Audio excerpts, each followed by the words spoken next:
We have some breaking news for you guys today. It looks like as of about an hour or so ago, the Senate has passed the big bullshit bill. Oh, did I write that wrong? I think it was big, beautiful bill. Oh, my bad. Somebody, you know what? We got to fire the guy doing the text, man. What is this? What is this? Well, it's a big BS bill, whatever you want to call it. Big, beautiful bill. It went through the Senate. Here's JD Vance, who I guess it's how poetic that our vice president had to cast the tie-breaking vote. Here is the moment, the big moment. On this vote, the yeas are 50, the nays are 50. The Senate being evenly divided, the vice president votes in the affirmative. The bill as amended is passed. Wow. Man, I gotta say, Matt, Peter Thiel must be so proud right now just watching his boy who he groomed for, over a decade, just right there, being the deciding vote on the bill that protects Palantir and funnels more money right into its direction. Man, Peter Thiel must be proud of himself right now. What a big moment. You couldn't have scripted it any better. This is a Hollywood film, man. This is what it's about. And and I don't want to give people's hopes up. I mean, if you think this is the greatest thing ever, sorry to get your hopes up. It actually has to go back to the House now for one final vote. But a lot of people said it wasn't going to go through the Senate because there were a lot of problems. And this was CNN had this out right before that. Senate passes Trump's agenda bill after a marathon voting session, and this was going all night long. So we're just getting this info right now, and I think Elon Musk kind of anticipated it would probably happen. So he was prepared for this moment, and he prepared with this when he says every member of Congress who campaigned on reducing government spending and then immediately voted for the biggest debt increase in history should hang their heads in shame. And they will lose their primary next year if it's the last thing I do on this earth. And look at that. That's a precedent set by his old partner in crime, Trump, who says we can primary anybody we want. And we're going to get to the Massey thing in a second. But Elon went further than just threatening Congress members. He's threatened the entire system. And we're back to this is why this is good timing. We're talking about third-party options. Musk, 4 hours later, he follows it up with this. And this was yesterday. So this is like as they're going through the voting, he tells us this. If this insane spending bill passes, the American Party will be formed the next day. And I'm going to probably guess he means after it goes back to the House. So anybody looking for this to be formed today is got to wait a little longer. But he's saying if this officially passes back through the House, he's starting a third party. Wow, Jay, our country needs an alternative to the Democratic Republican Uniparty so that the people actually have a voice. Matt, Elon, what a genius. I just had a Yeah, go ahead. I just had a great idea, Matt. Why don't we make a third party funded by the exact same people who fund the first two parties and then tell people we got something new? I mean, that would fix it, right, Matt? That would fix it, right? What do you think? Well, that's the actual game plan, right? He would pretend that it's a third party, but on the surface, look at the case he's making publicly, because he's not going to tell you that part. That's obvious. Jay, you're like you hit it on the head with that one. That's what's actually going to happen. But the thing he's saying, the case he's making is, hey, everyone, I got this brilliant idea. Our country needs an alternative so the people can have a voice. I came up with this. I'm working on it, guys.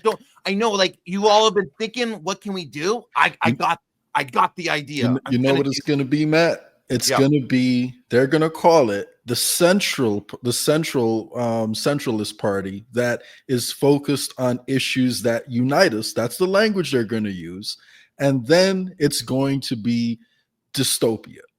Like when you read the fine print, they might say one or two good things. They'll probably, put some good ideas out there. They'll probably steal some ideas that are already floating around and put it out there. But will they propose anything fundamentally different from the first two parties? I mean, I guess we'll have to see. If Elon says that he's going to create this, I mean, is he just going to fund it by himself, pair up with a few of his buddies, and then they all put some money together to get it started? And we're supposed to believe that even though this guy has been working with the Democrats and Republicans and funding them for a very long time, because don't forget, Elon famously switched from the Democrats to the Republicans.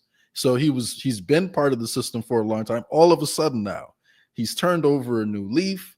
All of his defense contracts and biotech contracts, all the contracts he has, it's not clouding his judgment at all. Like, what he wants is what's best for humanity, and he's going to start a third party to fight for the little guy. The richest man in the country now is about to fight for the little guy. That's how capitalism is. That's why capitalism is great. You know, this is capitalism at its finest, right? Yeah, exactly. And so and he's just taking a page out of the playbook. We've already seen this. We know how the Green Party functions. We know how the Libertarian Party functions. It's about reeling people away and then putting them right back in afterwards, because they're just going to say, hey, we still have to beat that other team, that they're the bad guys. We got to beat them at the end. So, but we can funnel money as much as we can in the meantime. So, I mean, yeah, this is a genius idea for him to look like he's innovative, but he's got this is another genius idea by Elon. Let's see how far it goes. But yeah, go ahead.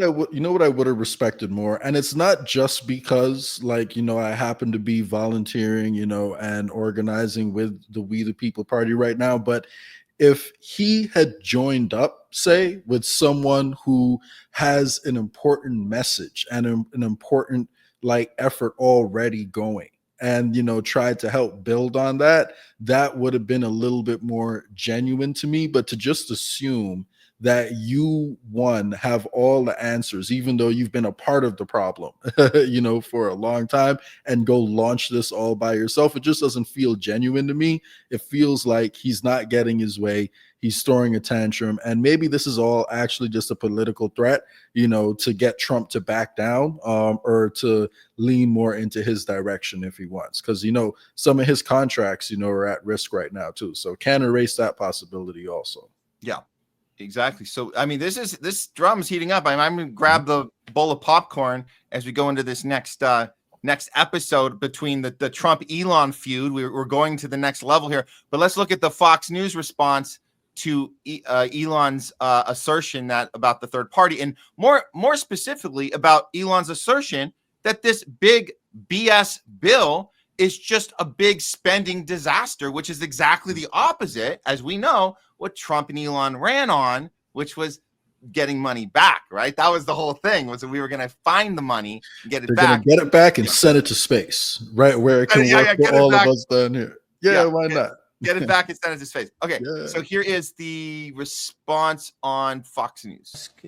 Says this: it's obvious with this insane spending bill, increases the debt ceiling by $5 trillion. We live in a one-party country, the Porky Pig Party. Time for a new political party that actually cares about the people. And he's probably going to start one if this passes. What's your reaction? You guys famously tangled in the White House. I admire Elon's leadership on rockets. I will take care of the finances.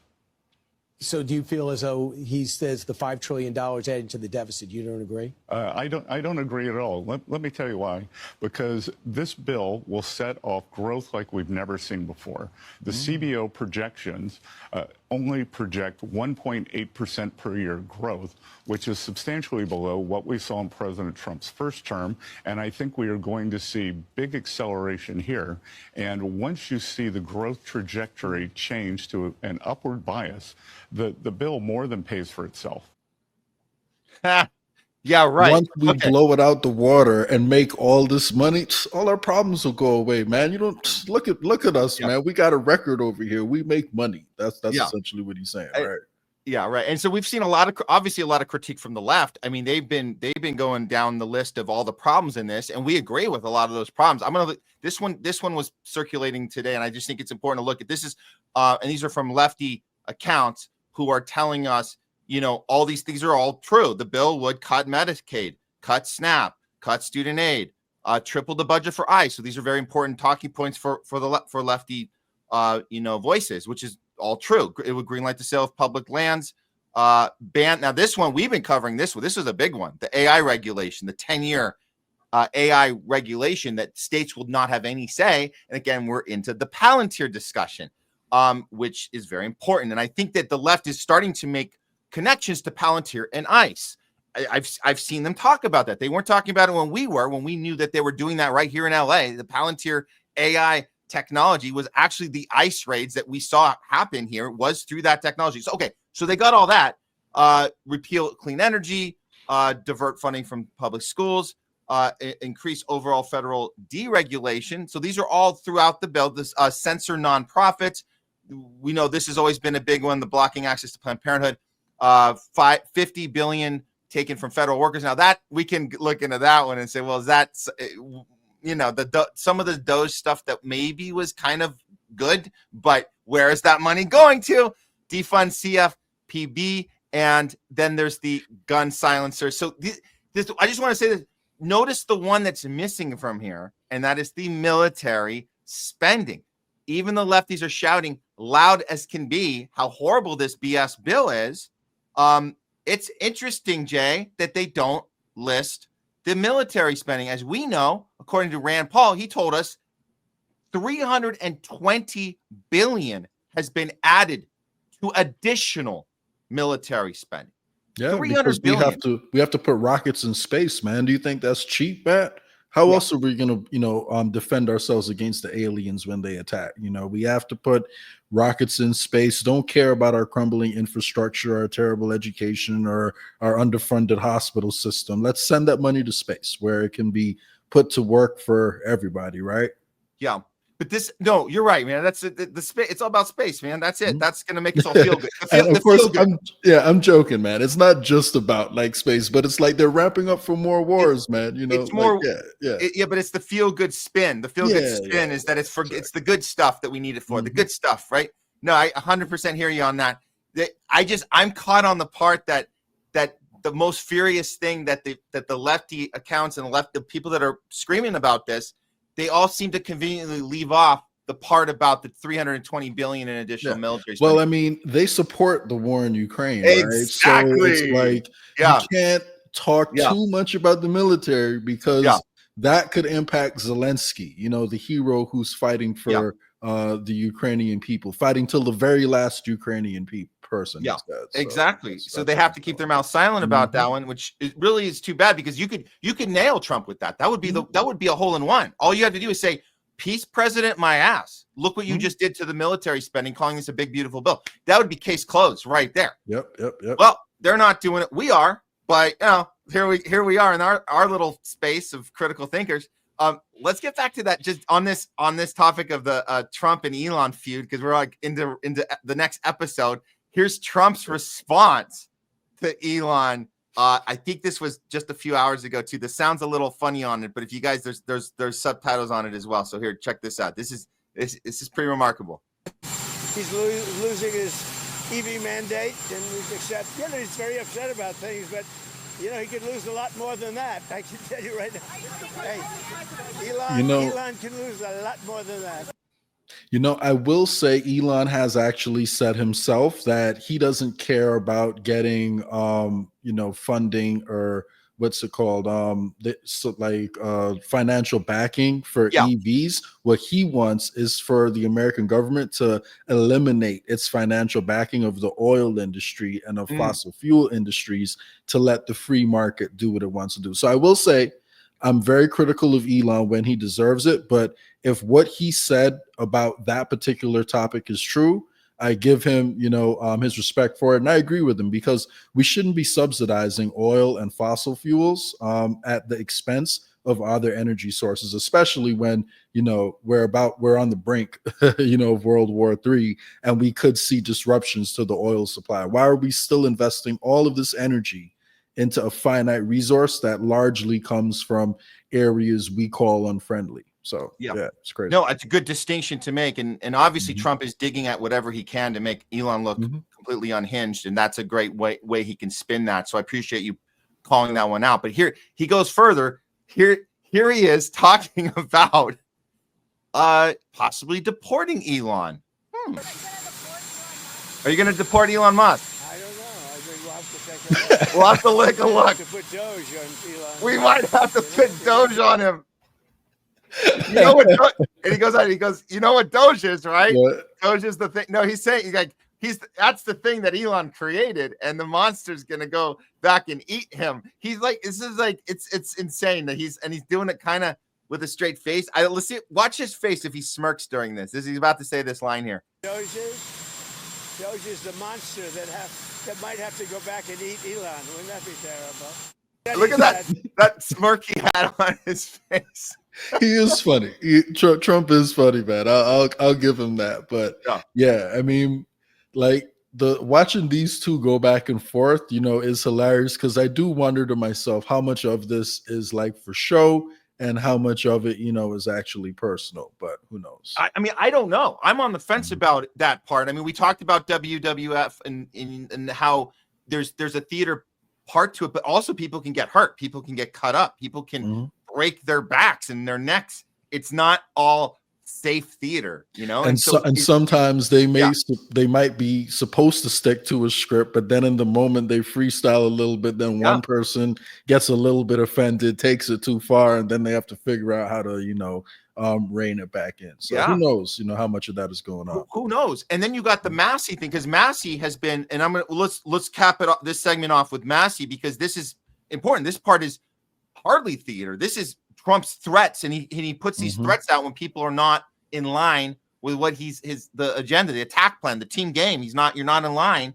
And obviously Massey's been the most outspoken Republican on this entire bill, the most outspoken anti-war voice, anti-Israel voice in the entire Republicans, next to obviously Marjorie Taylor Greene as well. But this guy, to have this type of tweet go out, I don't think this is theater. This is real. This is anybody I endorse beats Thomas Massey of Kentucky by 25 points. Get ready. Massey's a very bad guy. So we could say, oh, he's just slinging insults, but he's talking about ending the career of the one sane guy in Congress on the Republican side, like the one guy.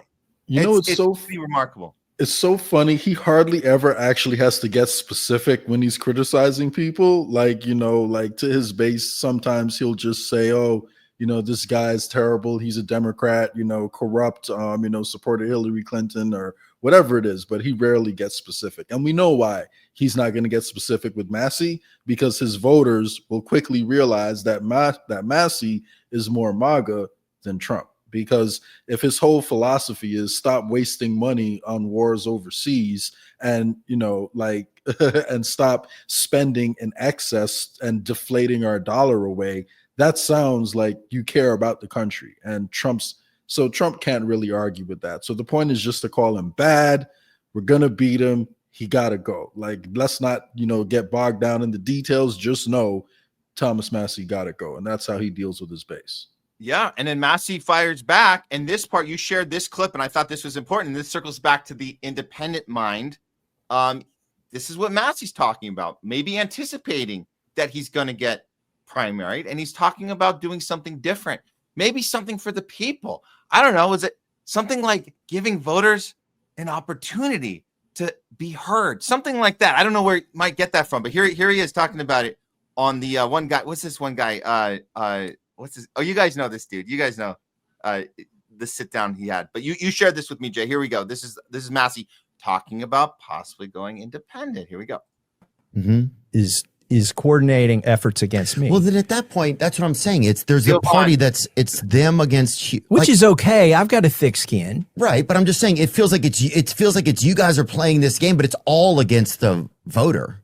None of it is for the voter anymore. It doesn't. You know what I'm saying? It's like it feels like, I don't know. It just feels like it's the voter against the politicians, and it just starts to feel really, really scary for sure. Have you thought about becoming an independent, or is that death? I've thought about it a lot, and one of the things that surprised me when I got to Congress is there's two of everything. Jay, I want to let you have thought on this. What do you, how legit is this, and where's he going? And do you think there's even a chance he could maybe take a look at the We the People party and get interested there? I don't know. Or is he just showing that this is how he responds to Trump's crazy tweets. Where are you at on this? Well, I can say if he did show some interest in the We the People Party, I think he has the credentials to possibly become like a national leader in it. So I really hope, it's something that's on his radar, because even me, I'm someone who comes from the traditional left on like a lot of economic issues, but I realize that the most important thing actually is having honest politicians. And I do believe that Thomas Massie is extremely honest. And there are a few, there are a few shared connections between the Maha camp and Thomas Massie. In fact, Maha was pushing for Thomas Massie to become Secretary of Agriculture because of his farming background. So I do think there is actually some alignment on the issues because, We the People is primarily anti-war and anti-corruption and all about decentralization. And I think Thomas Massie would agree with all three of those principles. So if he was willing to, put aside,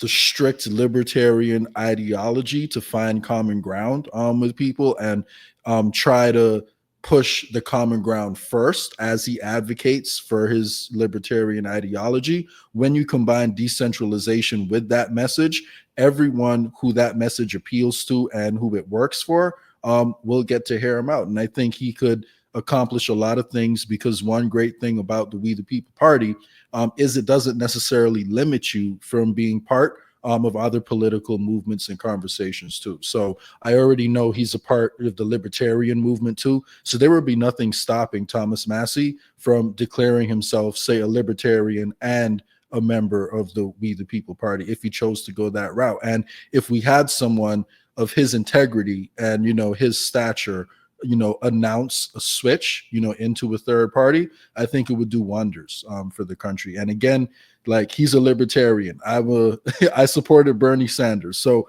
we don't agree on everything, but we don't have to, because if we start where the agreement is, I think that's how we make real progress in the country. So I hope, it's something that's in the works. Like I said, there is a little bit of overlap in those circles. So you never know what the future holds.